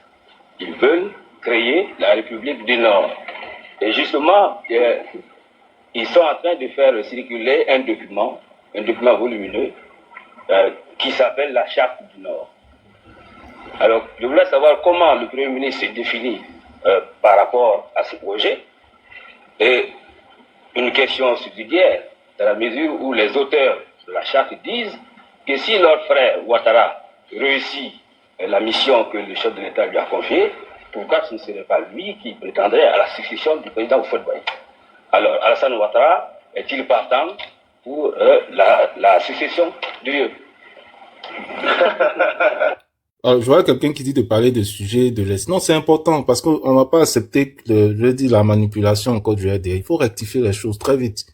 Alors, j'ai joué l'audio là. Hein, comme je l'ai dit, c'est dans les archives. C'est une vidéo de la RTI. J'ai donné le nom du journaliste qui interrogeait le président Ouattara. Il a été clair. Les gens du Nord, nos compatriotes du Nord, ont un projet de sécession. Ils veulent créer leur propre république. Cette affaire des rébellions, là, ça date pas de maintenant. Hein. Les gens pensent que non, le président... Kevin, est-ce que tu peux remettre la vidéo, l'audio, s'il te plaît? Oui, je vais remettre l'audio, vous allez comprendre. Nina, attends, donc cette histoire de rébellion, là, de 2002, vous voyez là, ça date pas de maintenant, c'est un projet depuis les années 90, au temps où le président Ouattara même était déjà premier ministre. Et le journaliste dit que monsieur le président, c'est vous qu'il veut mettre à la succession. Le journaliste là, il pose la question au président Ouattara, il dit, je vais remettre la vidéo, on va écouter, on va réécouter. Justement du Grand Nord ont un projet séparatiste. Ils veulent créer... Ils ont un projet séparatiste. Ok, attendez, je reviens. Justement du Grand Nord ont un projet séparatiste. Ils veulent créer la République du Nord. Et justement, ils sont en train de faire circuler un document volumineux qui s'appelle la Charte du Nord. Alors, je voulais savoir comment le Premier ministre s'est défini par rapport à ce projet. Et une question subsidiaire, dans la mesure où les auteurs de la Charte disent que si leur frère Ouattara réussit la mission que le chef de l'État lui a confiée, pourquoi ce ne serait pas lui qui prétendrait à la succession du président Houphouët-Boigny? Alors, Alassane Ouattara est-il partant pour la succession de Dieu? Monsieur le Premier ministre, avez-vous des ambitions de ce type? Ben, écoutez, la tâche est assez dure maintenant. Hein. Je crois que chaque chose en son temps. Ben, je vais couper la vidéo parce que je veux pas que ça dure. Kevin, excuse-moi, il n'a pas nié, hein. Il a dit la tâche est assez dure pour l'instant, c'est ça? Il était en seulement premier ministre de la Côte d'Ivoire. Ok. Voilà. Mais le journaliste a posé une question qui est essentielle. Il y avait déjà des velléités de sécession. Déjà, c'est-à-dire les gens voulaient créer leur République du Nord. Ils voulaient annexer la Côte d'Ivoire pour créer leur République du Nord. Et ils avaient en ligne de mire, c'est-à-dire pour eux, si le président Houphouët part, c'est le président Ouattara qui devait remplacer donc le président Houphouët. C'est ça, c'est pas moi qui le dis, c'est selon, donc, je vais dire, le document et le journaliste même qui interroge le président Ouattara. À l'époque, il était premier ministre de la Côte d'Ivoire. Donc, cette question d'ivoirité là, cette question... Il y avait deux journalistes, juste pour... Si tu permets, je t'apporte deux éléments. Raphaël Lacoué, qui est devenu le patron du Conseil national de la presse. C'est Raphaël Lacoué qui est devenu le président du Conseil national de la presse. Il est devenu lui-même, je crois, par la suite militant RDR, le journaliste. Et tu avais M. Ben Sangaré et tu avais Ali Koulibaly qui était là. Voilà. Il n'y a pas de souci. Je vois des gens dans les commentaires. Est-ce qu'on peut me mettre en grand? Je vais mettre la vidéo, comme ça les gens pourront retrouver. J'aime pas quand les gens disent qu'ils sont en train de mentir. Pourtant, la vidéo est authentique. On peut facilement retrouver ça sur YouTube. Hein. Mettez-moi en grand. Kevin, ceux qui disent que la vidéo n'est pas vraie, ils sont embrouillés. Comme actuellement, je suis associé avec l'opposition. La vidéo elle est authentique. Et même plus loin, tout à l'heure, je vais donner encore plus de encore sur cette vidéo-là. Kevin, ta vidéo, elle est authentique. Voilà, c'est le vrai de ta vidéo. Et actuellement, ou bien c'est comment je suis de l'opposition actuellement. Donc, j'ai envoyé les éléments encore pour appuyer les... Non, c'est une vidéo de 1992. Oui, 1992 à la radio-télévision ivoirienne. Merci beaucoup. Voilà, et puis il méritait assis, il rigolait même. Voilà, il rigolait ce jour-là. C'était un bilan du gouvernement Ouattara. Après, tu vas changer quoi? Nina, je suis opposé à tout ce que les moutons font actuellement. Donc là, j'ai les arguments pour les allumer. Merci beaucoup, Nina. Oui, j'ai compris, mais tu ne réponds pas à ma question. Nina, ferme ton micro. Kevin, vas-y, ferme ton micro. Voilà, donc, moi, je considère, et puis, il y a d'autres vidéos même du président Ouattara qui a parlé de la carte de séjour et ce que ça a créé comme conséquence pour les populations des pays frontaliers et tout ça, de la Côte d'Ivoire et tout ça. Il y a plein d'éléments, de sources. Donc, le concept d'ivoirité tel que vous définissez là, c'est votre concept à vous. Ça n'a rien à voir avec le PDCI-RDA. Le concept créé par le président Bédié là, justement, c'est parce qu'il y avait des velléités de sécession dans le Nord que le président Bédié voulait rattraper ça. Pour dire, écoutez, c'est pas la peine parce que c'est comme si les gens du Nord peut-être se sentaient pas, je veux dire, intégrés vis-à-vis des autres peuples. Donc, il fallait créer le concept d'ivoirité qui est à la base un concept culturel en vue donc de ramener tout le monde vers une identité qui est commune. Voilà le sens. C'est pour ça que j'ai fait exprès. J'ai joué la vidéo du président Bédié d'abord pour que et j'ai demandé, est-ce que tu as compris ce que le président Bédié a dit?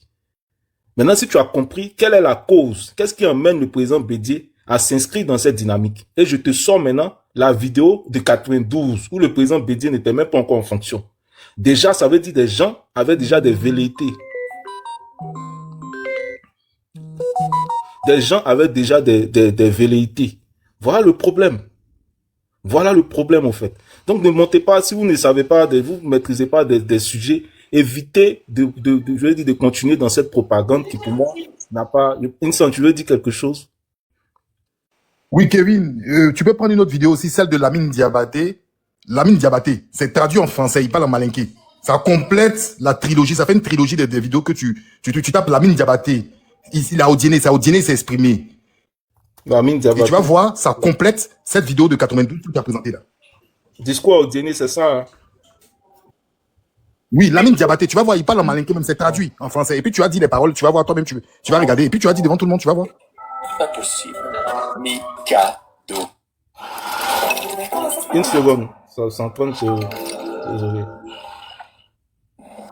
Je descends, je reviens avec l'autre compte là. Avant de vous souhaiter la bienvenue, je vais vous demander la permission de m'adresser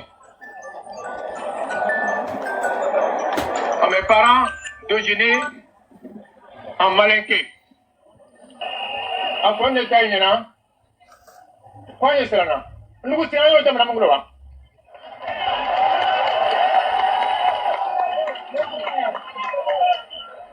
Nous vous mettons dans Mme Mouloua. Amassane. Dans Mme Mouloua, nous pas nous voulez. Kevin, oui. Si tu peux aider les gens sur le panel, genre appelle la lecture, genre à chaque ligne un peu, même si c'est pas tout, juste un peu, après on passe aux choses. D'accord, je vais... Parce que l'audio en question, je la connais, elle aussi assez longue, mais vas-y. Elle est longue, effectivement. C'est traduit en français. Effectivement, c'est traduit en français. C'est traduit en français. Alors, je précise, hein, moi, je ne fais que lire ce que je vois, hein. Voilà, donc il faut que ce soit clair. Je comprends pas la langue, donc je vais juste lire la traduction qui est faite ici sous mes yeux. En malinké. On nous avait dit que nous étions des peureux. De quoi voulez-vous que nous ayons peur?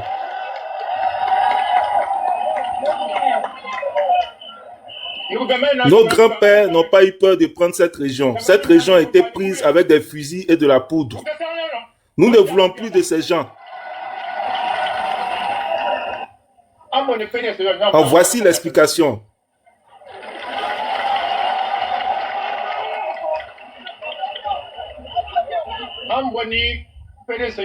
Qu'est-ce que nous avons fait au PDCI?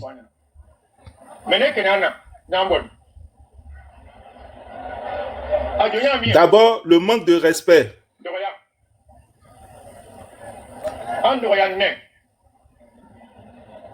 Ensuite, le mépris et le manque de considération. Ils nous ont traités comme des animaux. Parce que nous ne votions pour Fouet. Ils nous ont pris pour des ignorants.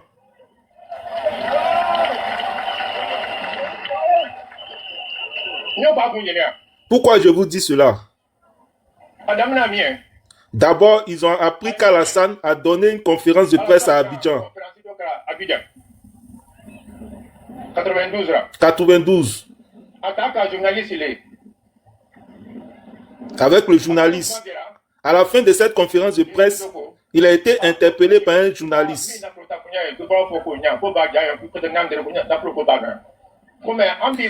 Le journaliste qui a reconnu ses mérites de grand homme politique.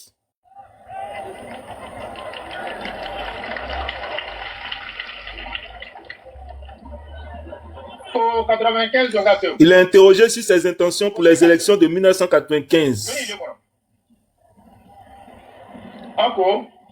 Alassane a répondu, je n'ai aucun projet.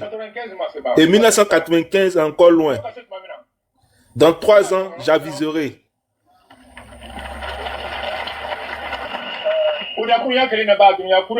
C'est cette seule parole qui a soulevé le monde. Alassane n'avait encore rien dit.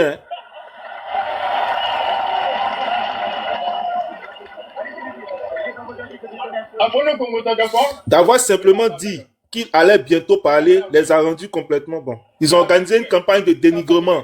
Ils ont injurié Alassane, son père, sa mère et nous. Mais ils ne nous connaissent pas.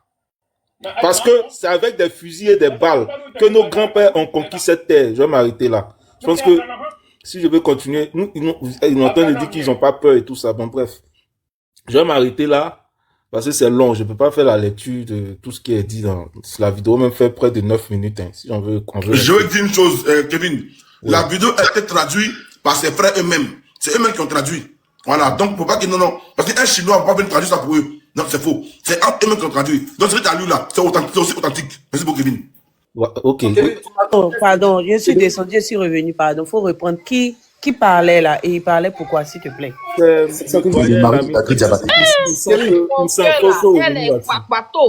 il s'en fait un peu le...